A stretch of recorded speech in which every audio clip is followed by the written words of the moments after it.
Okay, I see some attendees are coming in. We're going to go ahead and get started.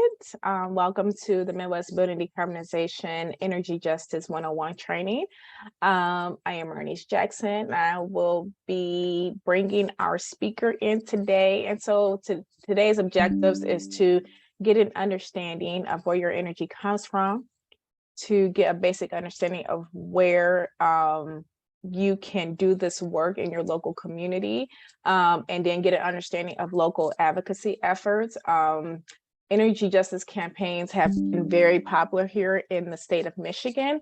And so you will be learning from an expert who's on the ground locally organizing for utility justice. So go ahead and share this. Like I said before, we're live on Facebook. We want to get this information out because I said it before, a lot of the work we do in Midwest Building Decarbonization is going up against entities that really hurt our buildings, of course, our environment, and of course, we're fighting against climate change. So this is all a part of just learning what our role is. And so we invite you to just go ahead and share this information. And so as a reminder for those who are new, Midwest Building Decarbonization Coalition is an 8-state region here to develop and implement equitable strategies to eliminate fossil fuel production appliances in buildings and in homes before 2050. That's an ambitious goal, like the climate goals. And our priority states are Michigan, Minnesota, Illinois, Wisconsin, Ohio, Missouri, Indiana, and Iowa. We do have regional and national partners, but we also invite anyone to just come along because we are all in this fight together. Then the fact that we spend majority of our time indoors, we have to really work intentionally to make this equitable for all people. As I said before, I am Marnese Jackson. I'm one of the co-directors here at the Midwest BDC. And I'm in Pontiac, Michigan. Jacob Surfley is our co-director, and he manages our building technology and policy. He's in Des Moines, Iowa. And Maggie Hazard is our communications manager. She'll be working the back end today, getting this out there. And she is in Columbus, Ohio. So as I said before, we are a state region, and we are located across the region, and we are a virtual office, so we get to see each other in person whenever we can. And so with the Midwest BDC, just FYI, we were founded in 2020, just a little bit 3 years young, to convene stakeholders and allies to make sure that we do a regional decarbonization strategy, because Midwestern states are plagued with cold climates, and that means we're indoors a lot, and we may be ingesting poor indoor air quality. And so this is the first equity first coalition model of its kind, especially bringing all types of individuals, organizations, from big greens, climate justice and environmental justice organizations, utility implementers, architects, engineers, to do this on a local level. And we have people representing all types of organizations and individuals. So of course, we ask you to come on and work alongside us in this work. And if you are interested in following us on social media, we are live right now on Facebook with this training. You can follow us on Facebook, LinkedIn, YouTube. We have a YouTube channel, yes, and this will be uploaded to our YouTube channel just for your reference. And then we are on the our webpage is midwestdecarb.org. So today's training, as I said before, this is just a basic understanding of where your energy comes from and how can you take advocacy to the next level in your state and local advocacy efforts. Today we have Kamau from We the People of Detroit going to lead us in this training. And I would like to introduce you to Kamau. He is a political cultural organizer from Detroit East Side with a passion for community and storytelling. Kamau uses political education and cultural strategy to support concentrations of energy justice, leadership development, and co-governance in order to build semi-static our unified dream of organized residents of Southeast Michigan, we the people of Detroit, care persistently about each other.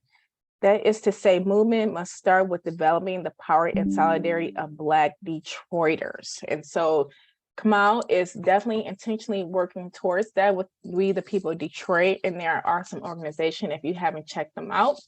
So I'm going to go ahead and pass it over to him to take over, and I'm going to stop the screen share.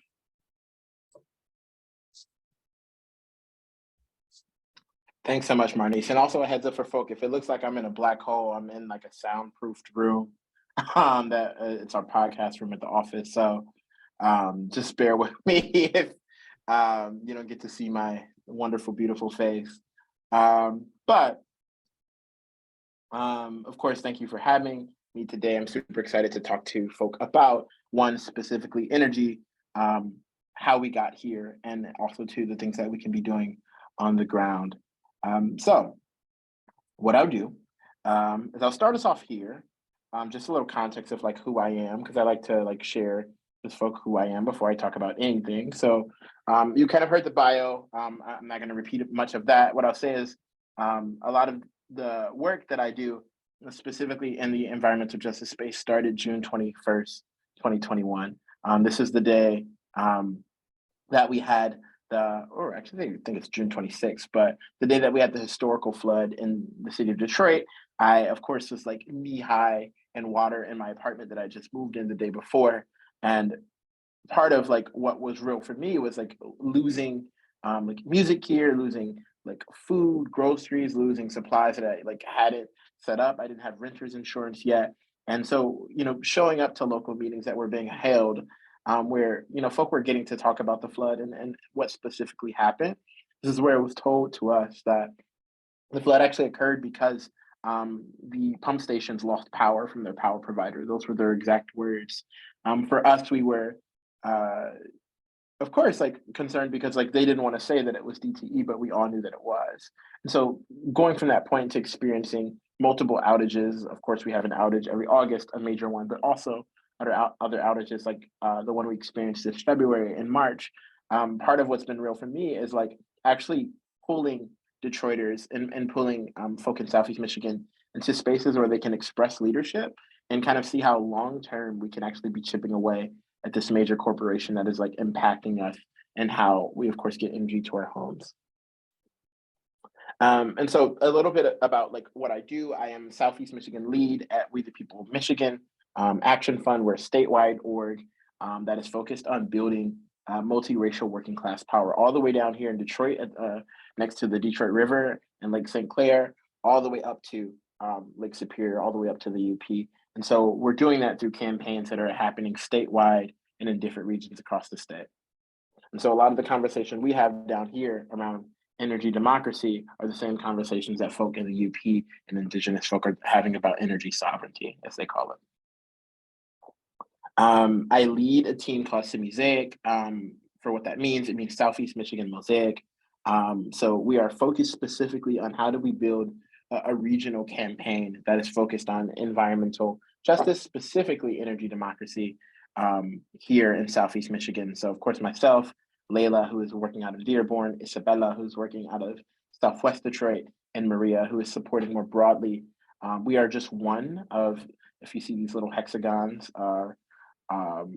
we are one of the honeycombs, as we call ourselves, of We the People Michigan, in the sense that those other honeycombs you see are other regional campaigns that are happening statewide, and Mosaic is really focused on what's happening down here.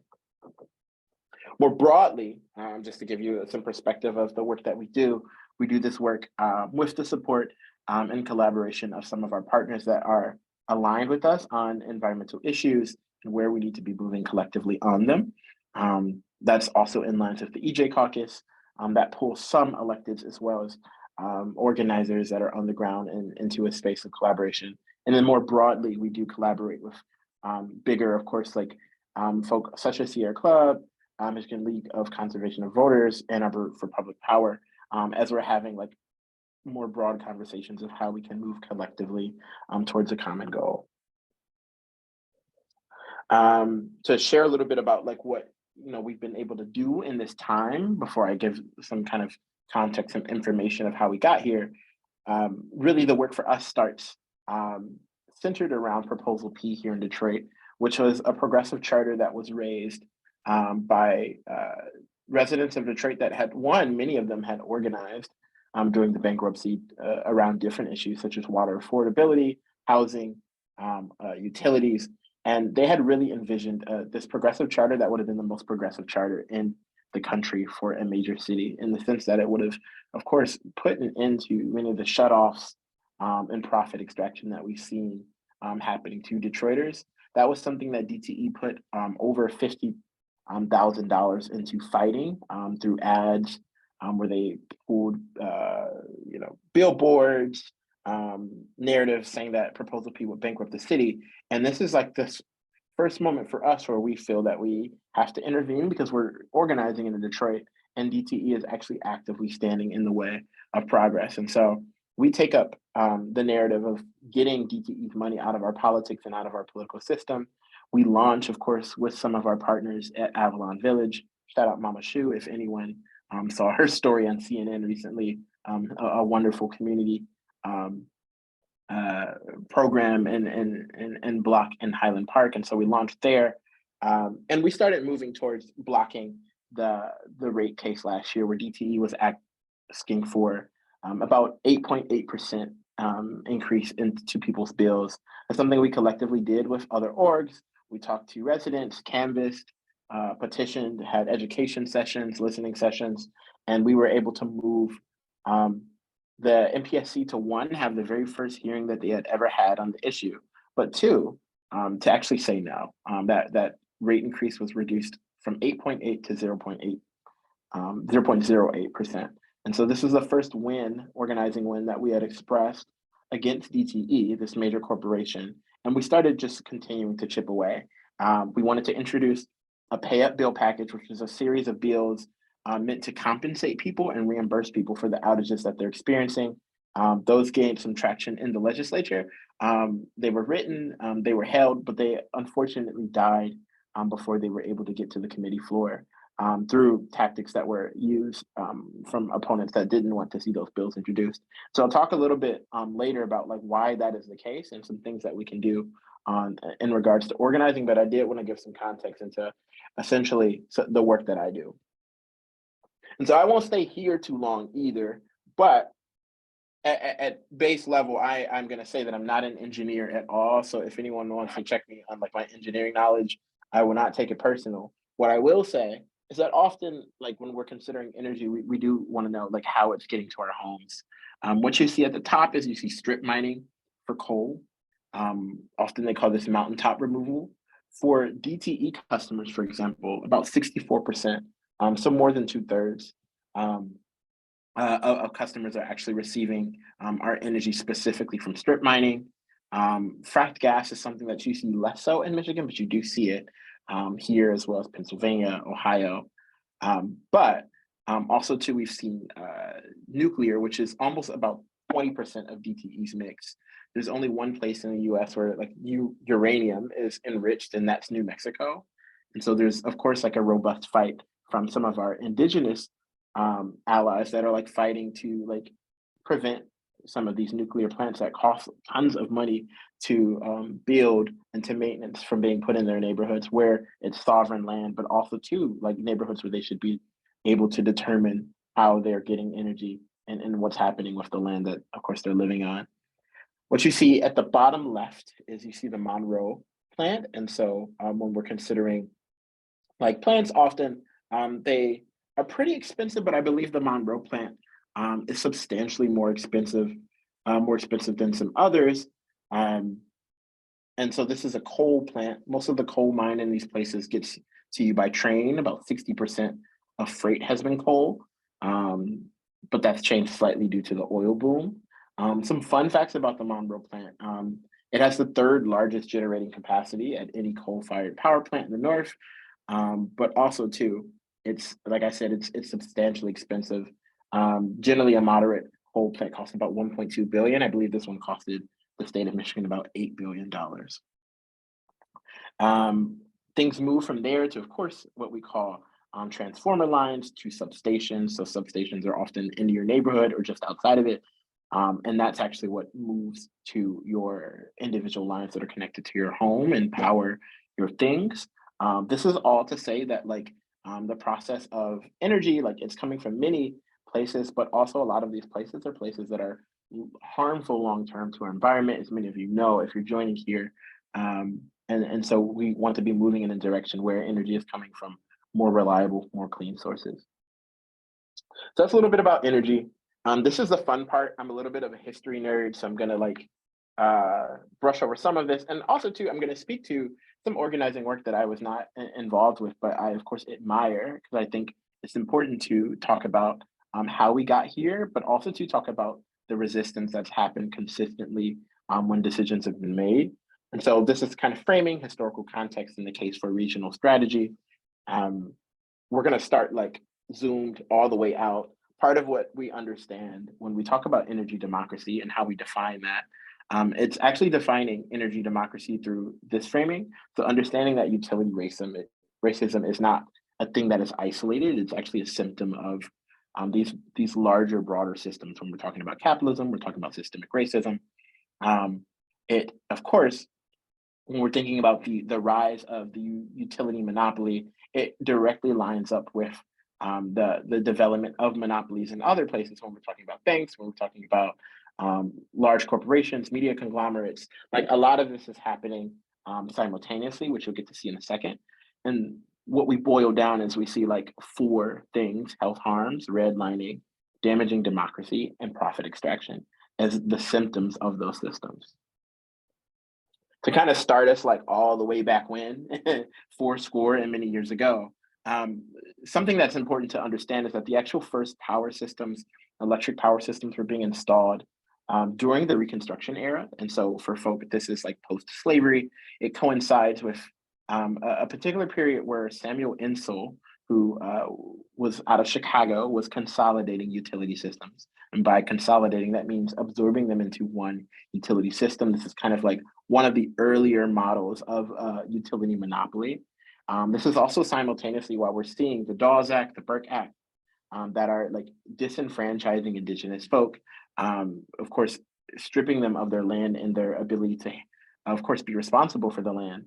But also too, this is the rise of Jim Crow laws. And so we see here in Michigan, we see several cases that are important around separate but equal, around restrictive covenants of not being able to sell certain homes or certain land to Black folk. We see, of course, this acceleration of a lot of the systems that we're living in through mergers, through, of course, Highland Park having its streetlights repossessed in 2011, the Flint water crisis, and increases in outages in the 2020s.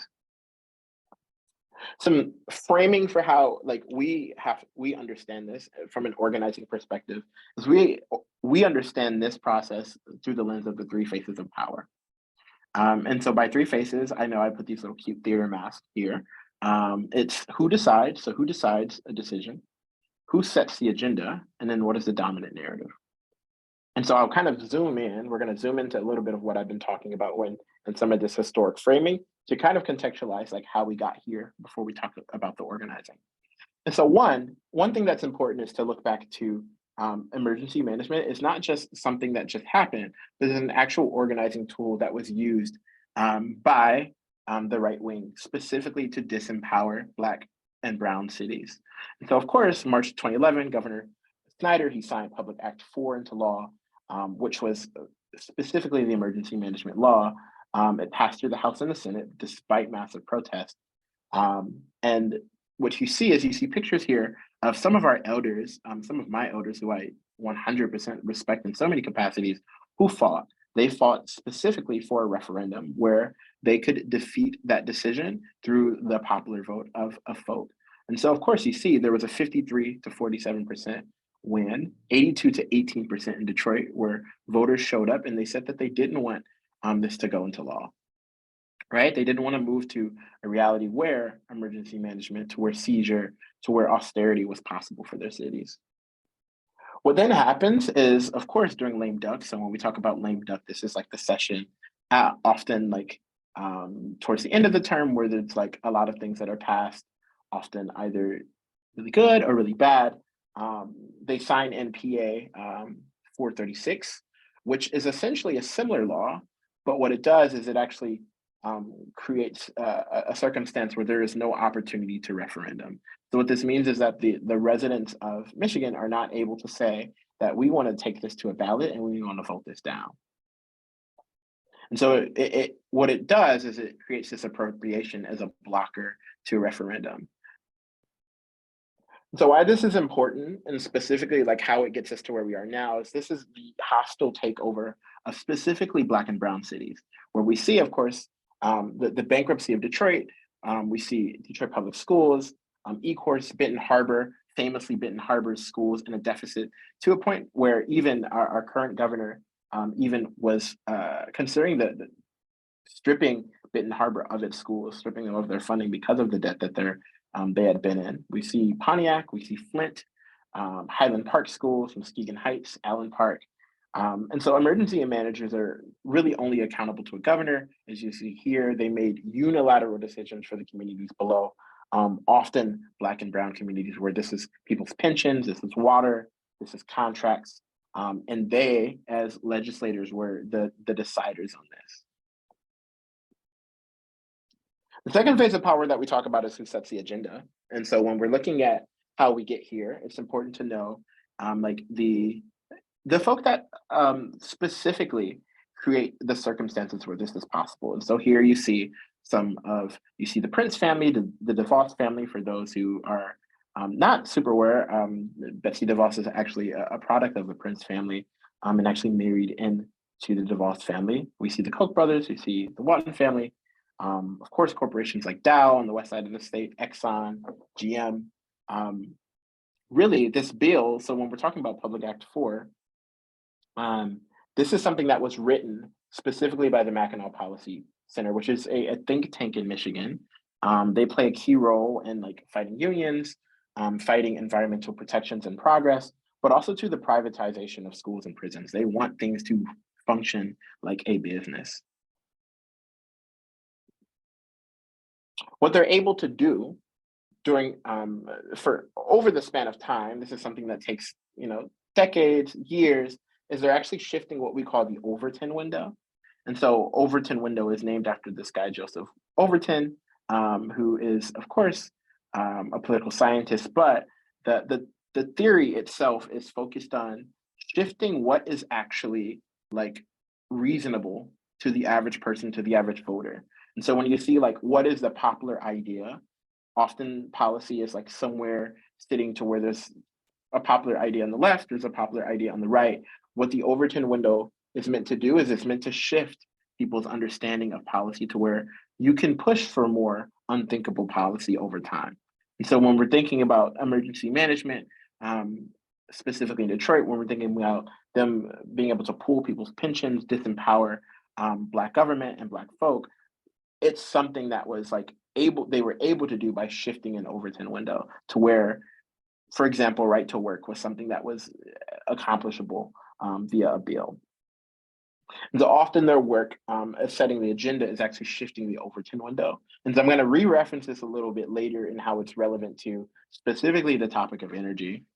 The core narrative that we get from this is we get the narrative that government is bloated, it's inefficient, it's weighed down by all of these services that folk are receiving, such as union wages, pensions, and they don't deserve those. And so that they need to cut back. It also leads to the narrative that Black and brown people cannot govern themselves. This is a period where there was an emergency manager specifically in the city of Detroit that was handling people's livelihoods. This is specifically why the Flint water crisis happened. If none of this happens, the Flint water crisis does not happen. And so that's the third phase of power, which is what is the dominant narrative? I'm not going to stay here too long because this slide is like a little bit chaotic, but some things that happen over this time is, of course, the development of new organizing. I actually want to center the organizing that happened here, specifically around affordability. Water affordability is one of the big movements that picks up here.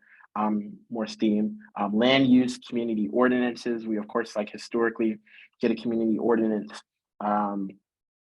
that like most other cities don't have for major developments, to where folk can actually advocate for community benefits on some of these developments.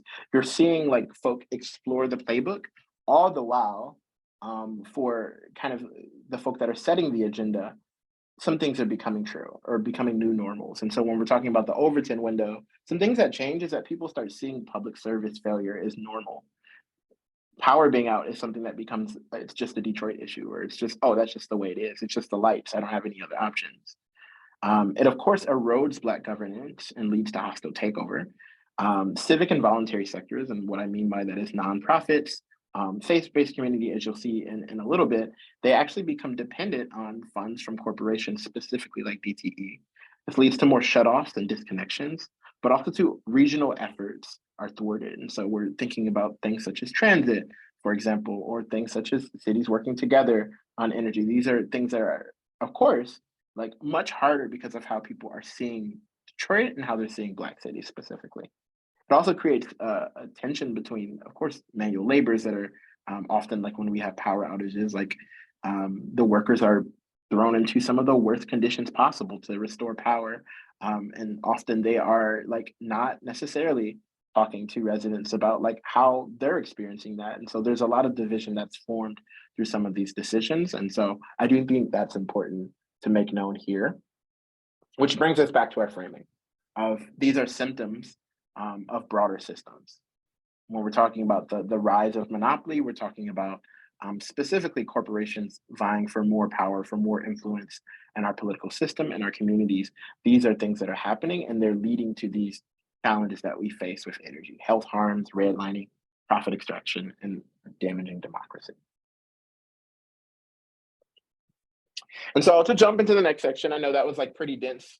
I like I said, I was just glossing over a little bit of history. There's tons of other things there, other organizing, other like decisions, bills that were passed, but I did want to cover some that were like feel relevant to how we get here.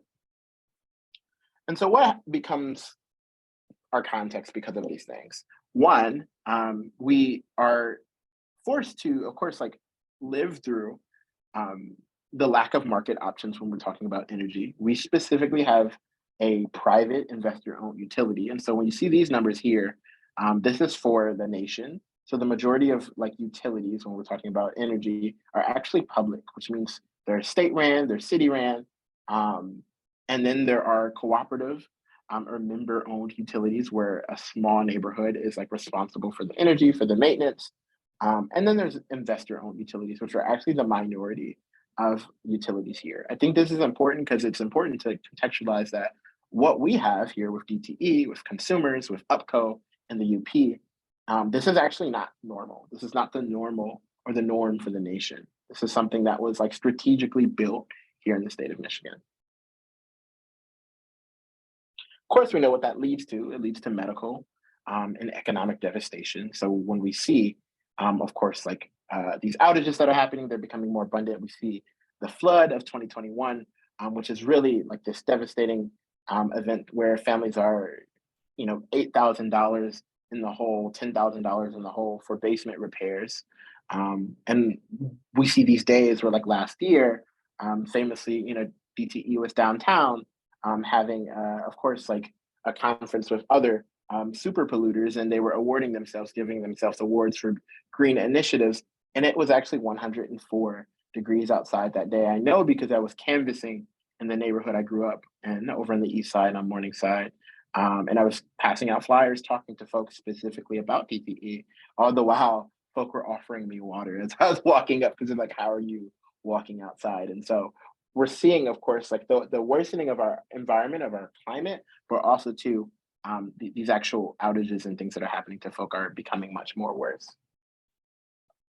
While that's happening, it's important to note that like not everybody is paying the same for their energy. Something that's significant here is that the Upper Peninsula, so like to kind of like generalize, rural counties as well as Detroit, they're spending way much more of their income on their energy bill, and also to experiencing the longest outages. This is important because what this means is that the majority of people that are like paying more of their actual income, which means poor fixed income people are paying much more than folk who are not, about twice as much. This is also, of course, why we're seeing legitimate redlining to where the actual available like voltage that is available to someone living in specifically Detroit, older suburbs and rural parts of the thumb of Michigan are getting less voltage directly towards their to their devices from their wall, from their outlet where they're getting power.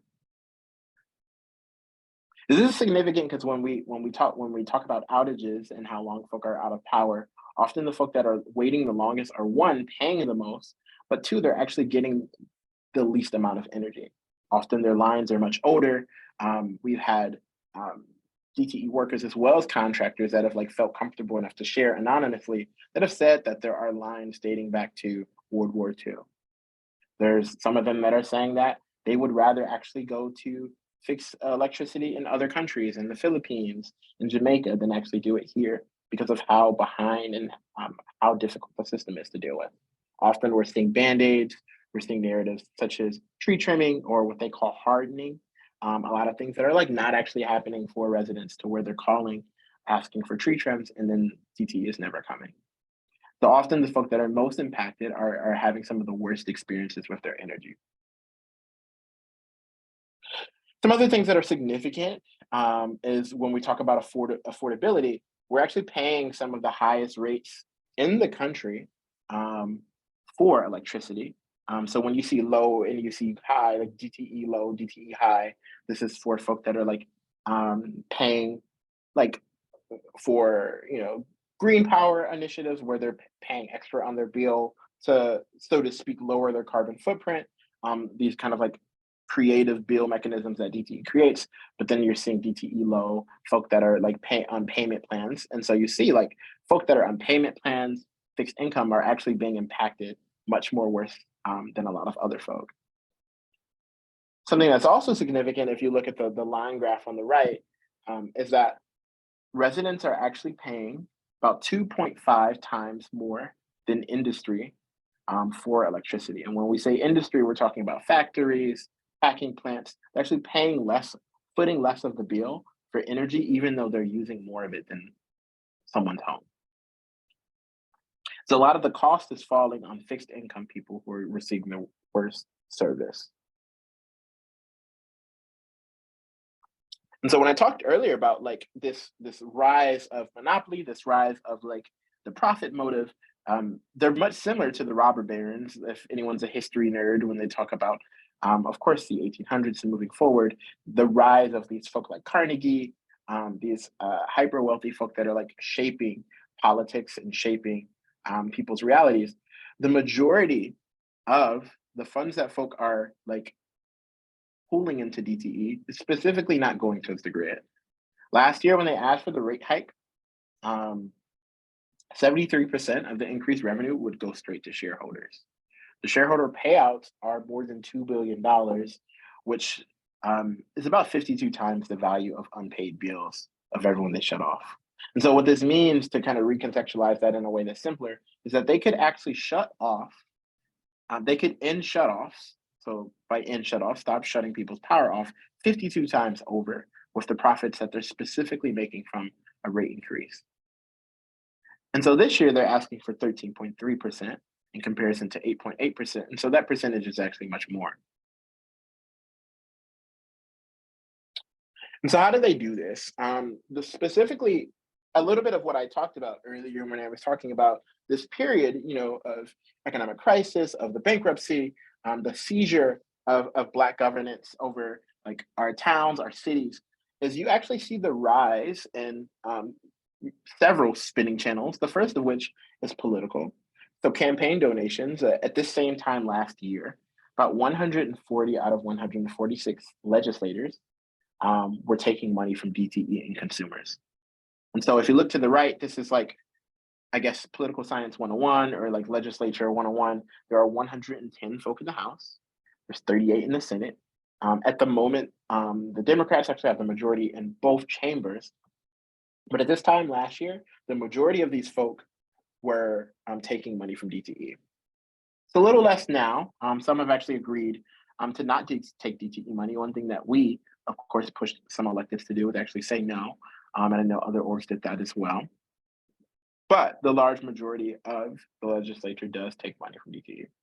Lobbying, of course, this is money that they're putting into lobbying meetings, into specifically supporting like bill packages that will allow DTE to secure more funds, or DTE to continue as is, specifically on issues such as gas, and specifically on things such as the solar cap, where there's the cap on how much solar energy you can redistribute. They put almost $1 billion into lobbying from just 2019 to 2021. Some of this lobbying money, I believe The Guardian released the news story that stated specifically this was towards fighting some of the COVID restrictions that Governor Whitmer was using to protect people, keep people safe during the pandemic. A lot of that money was actually used to fighting those restrictions. And then, of course, there's dark money. In 2020 alone, Michigan Energy First, which is this umbrella for two funding channels that I'll share on the next slide, they gave about $5 million to over a dozen groups, with much of the money being spent to influence elected officials and public opinion. But it actually goes a little farther, just outside of politics. And I talked earlier about the civic sector, the voluntary sector, actually being largely dependent on DTE money. There's about $1.2 million that goes to environmental groups. And so this is actually pushing environmental groups to become less progressive on issues by funding their work. It's about $120 million that goes towards hundreds of orgs. And when I say hundreds of orgs, I mean nonprofits, specifically service organizations. And this is from 2015 to 2020. There's $2 million that goes towards political candidates since 2018. And then faith-based organizations. And so when I say that, I mean churches, parishes. There's almost $1 million that goes specifically towards faith-based organizations since 2018. One of which that we've found from going to meetings and talking to ministers is that there was a period where DTE during the pandemic, while they were putting millions of dollars into fighting the COVID restrictions, they were also buying, PPE, masks, and things for churches. And so they were doing things on both sides of the aisle. And of course, claiming that they were doing goodwill by, of course, buying PPE and some of these things for pastors. And so this is important because this actually spreads out to specifically for cities like Detroit that at one point had some of the most churches per capita in the country. A lot of faith-based folk who are sitting in regional chambers and chambers of commerce, business administrations. This is actually impacting more than just the churches themselves. This is impacting development. We've seen, of course, crossover of large development projects. So specifically when DTE was fighting Proposal P, the progressive chart in Detroit, there were actual faith-based folk, ministers that were coming out very publicly and saying that they were against Proposal P. And that was with money that was given to them by DTE. And so then from beyond that, if you would just want to total that out, that's roughly $124 million that is spent specifically on just changing the dominant narrative, changing the Overton window for people to where they're no longer seeing DTE as a villain, as something that is impacting them with health harms or profit extraction. They're seeing them as a place where they actually are collaborating. A lot of folk we've seen folk come to public comment and say that they're a collaborator of DTE. And so this is something that they're able to build through some of these funding channels. And so that was pretty dark and gloomy. So what's possible from the organizing perspective, resistance and strategy for public power.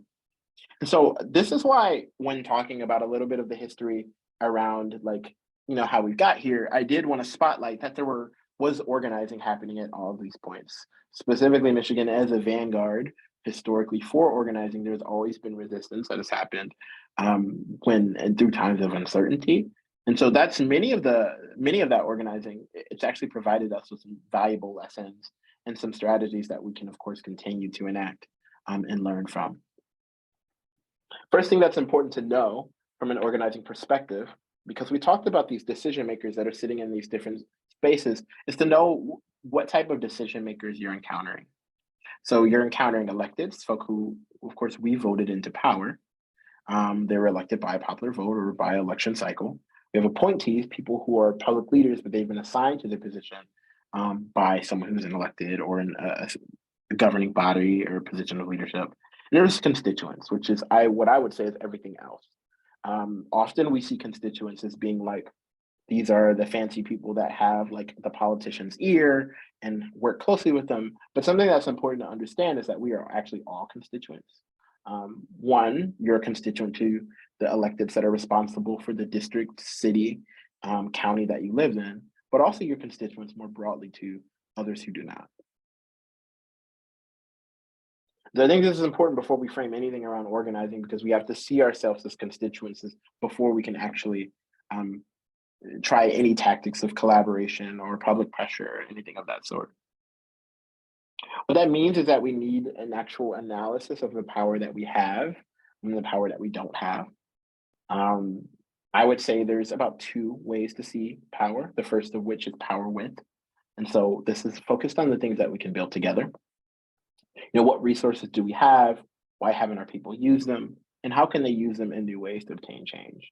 And so last year when we were fighting the rate case, we understood that like people were able to have small meetings, house meetings, folk were able to leverage block clubs, neighborhood associations. There were, of course, pastors and faith-based leaders that were able to talk to their congregations about the issue. These were some of the tools that we were able to use because we recognized that we had those tools, we had those resources, and we had to use them in new ways to actually prevent a rate increase. And so this is why about 250 plus people came to Wayne County Community College District last November, last August, to make public comment against a rate increase. It was because of that work. But then there's power over, which is often when we're thinking about the bad actors that are actually affecting us and impacting us. So we consider like, what is the power that we can build together? Situate it with the question of what do we want? Who decides if we get it? So when we're talking about first phase of power, like who are the decision makers that are standing in the way? And then understanding what do they care about? What resources do we have that they need? Often the most simple example of this is our vote. Many of these folk are not elected without the votes of the people. And so that's the most immediate resource that we have, but there's actually other resources as well. When we're talking about dominant narrative of like, what is the perception on an elected official? What do folks think of them or their policies? What we saw in February and March when we had this historic power outage, almost 1 million people out of power, is that a lot of elected officials, they wanted to speak more on this issue. There were a lot of folk in the House of Representatives here in Michigan that were new. This was their first time in office, and they were potentially going to be in office for up to 12 years. And they wanted to be on the right side of history. They wanted to be on the right side of the issue. So often these are the things that we leverage when we're talking about power over. What this does is this leads us to some tactics that we can enact. And so of course, like the inside-outside game of establishing relationships with your elected official, but also to knowing when to publicly pressure your elected official when they are not in support of things that you're in support of. This means using small venues such as one-to-ones, so meetings with someone in your community, small meetings, what we call house meetings often, town halls, listening sessions where you can hear how the issue is impacting folk in your community and what they think the solutions might be. These tactics together and thinking strategically about how you can obtain more power over time is essentially what we call a campaign. I'm sure many of you have heard the word campaign before, so I'm not going to get super into the weeds, but some of the things that we want to build is we want to build a consistent rhythm of how people are interacting with the issue. So this is an easy issue for people to get mad about.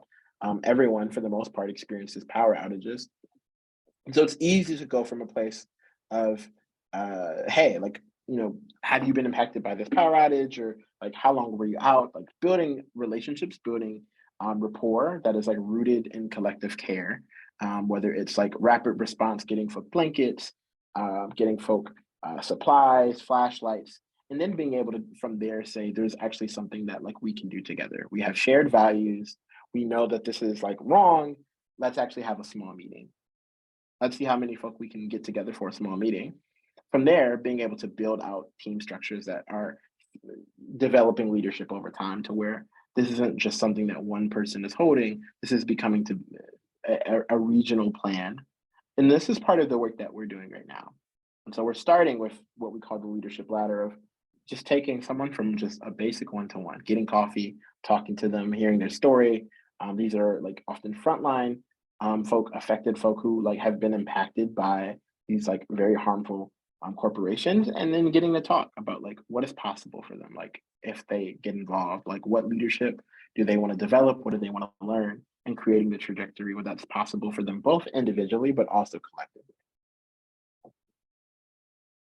And so I'm going to actually uh, kind of like round out to wrap up, but I do want to share two things. One, places where you can learn more about this issue, how it's impacted you. I know some folk are like more fans of just reading the information and the stats for themselves and processing it.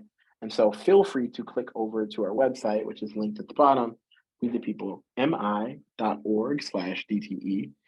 There you'll find our DTE report, which is on the bottom left.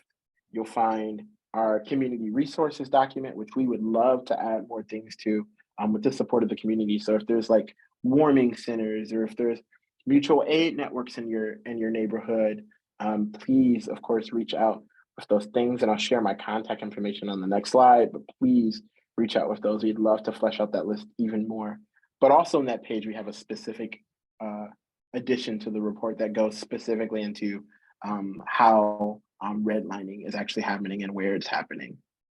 Other things you can do in the meantime is you can talk to your neighbor, you can share resources with folk, follow news platforms that like cover these issues. And so we've like been able to have our work, our organizing, of course, like covered very thoughtfully by Planet Detroit, by The Guardian, by Bridge Detroit and Bridge Michigan. And so seeking out some of these platforms, Detour, Outlier, that are covering this issue and reframing how folk are seeing this issue.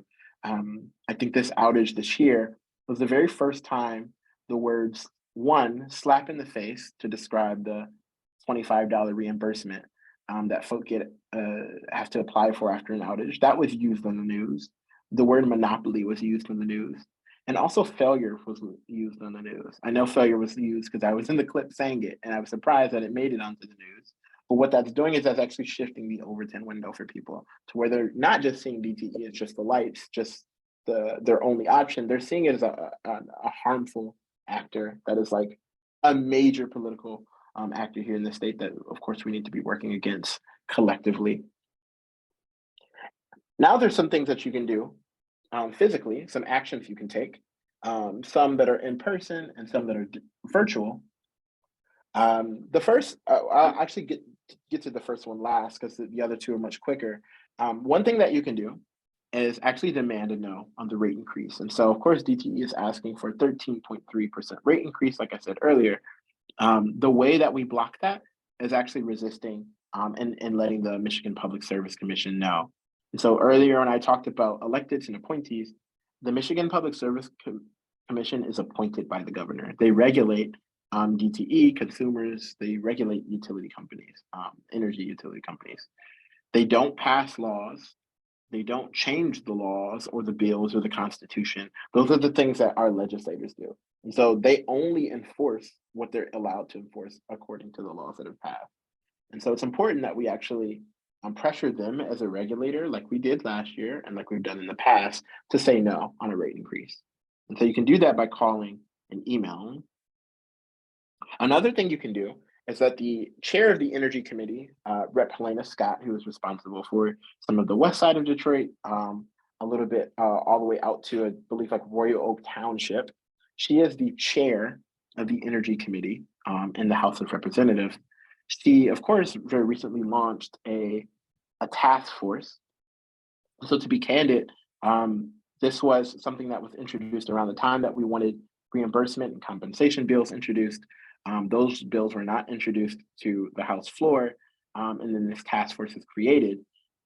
They had their very first meeting in Detroit last Friday. It is the only meeting that they have on the calendar for Detroit out of 9 meetings. It was at 11 a.m. on a Friday while working people were not able to attend. The room was filled with advocates, coming from nonprofits or business owners who were able to make it there, but there were no residents that were able to attend the task force. And so part of the case that we made to her is we made the case that one, there need to be more of these meetings. They need to be made available to residents of Detroit, but also other municipalities here in Michigan. Just having one meeting in the UP is not okay. One meeting in Detroit is not okay. We don't see these meetings as things that are going to change much in regards to we don't think bills will come out of them. What we do see is we see them as an opportunity, one, to publicly pressure the energy chair, but also to pull more folk into understanding how this is impacting them. And so it's an opportunity for folk to be heard and publicly push for more transparency. You see there's the date for the next task force that's here in Southeast Michigan. It's in Ferndale, August 30th, and there are no details currently posted to the Michigan House of Representatives site around where and when that will be.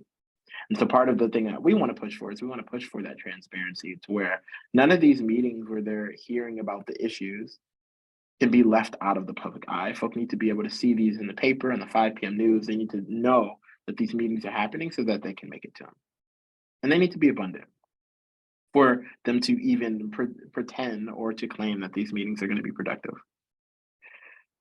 Then what's important is I'll take questions on that, but I did want to make that super clear. We're of course appreciative for an opportunity to share feedback on what's happening, but do want to make sure that folk are making that push. The last thing that folk can do, this is actually in person, is folk can actually attend our event, June 30th. And so we have a movement school, which we launched about a month ago, of 6 fellows here in Detroit, Dearborn, Romulus, that are going through an organizing framework. They're learning about organizing, they're reflecting, practicing storytelling, practicing strategy in their communities. They're going to facilitate small meetings and test out their organizer skills. And so there's a theory that they're learning, but there's also practice that they're enacting in their communities and in their neighborhood. And so the first thing that they're actually doing together is they're, of course, supporting on this event with Riverwise, which is a publication here in Detroit.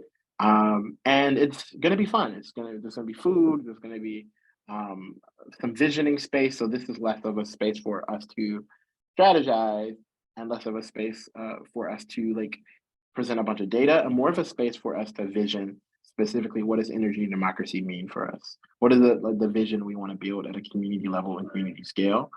So that's going to be at our office, June 30th. We have a nice gazebo outside. Feel free to sign up. There's a sign up link on the right if you see the flyer.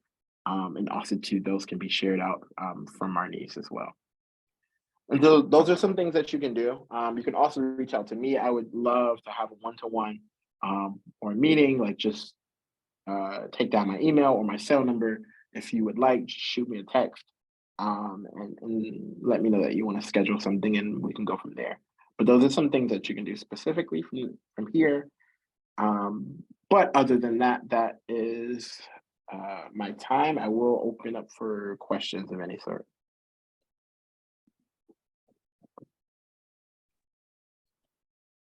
Yes, if we have any questions, I have one for Erica. I am working with the DTE Coalition fighting for energy justice and clean energy and the company's long-term plan. We want to turn out people for task force hearings, but also feel the need for accessible community meetings beyond these that allow people to tell their stories and demand change. Do you know of any such events like this or have plans to host any? I am also able to promote any energy utility events on the coalition's website. No, thanks so much. One, that's great. And two, yeah, there's a need for more physical meetings. So I know for us, part of the People's Power Program is a container to do those. And so this is actually a little bit of the experiment of organizing is actually being able to take residents, be developing leadership with them, and then having some of those physical spaces. And so we do have plans for our big goal for our group is actually a town hall much later in this year in the fall, but actually some small house meetings building up to that, as well as some events like this Riverwise event. So there are some spaces where we want to generate that, but I would also love to talk a little bit more to you about the work that you do and in ways that we can work together on that.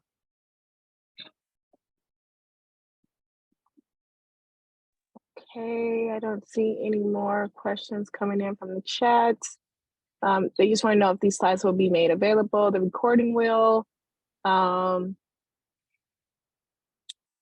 you so much. I honestly, candidly, I kind of just revised these slides, so I would have to check and make sure there's no typos and all that good stuff. But yeah, I'll be happy to share out the slides. Okay, and putting your email in the chat. And don't worry, I'll follow up with the slides and evaluation, the recording for everyone. Even though he focused on Detroit, which is a great case study for doing community work, I would just ask everyone to, take the information to their local community to start up their energy justice campaign. But I don't see any more questions in the chat.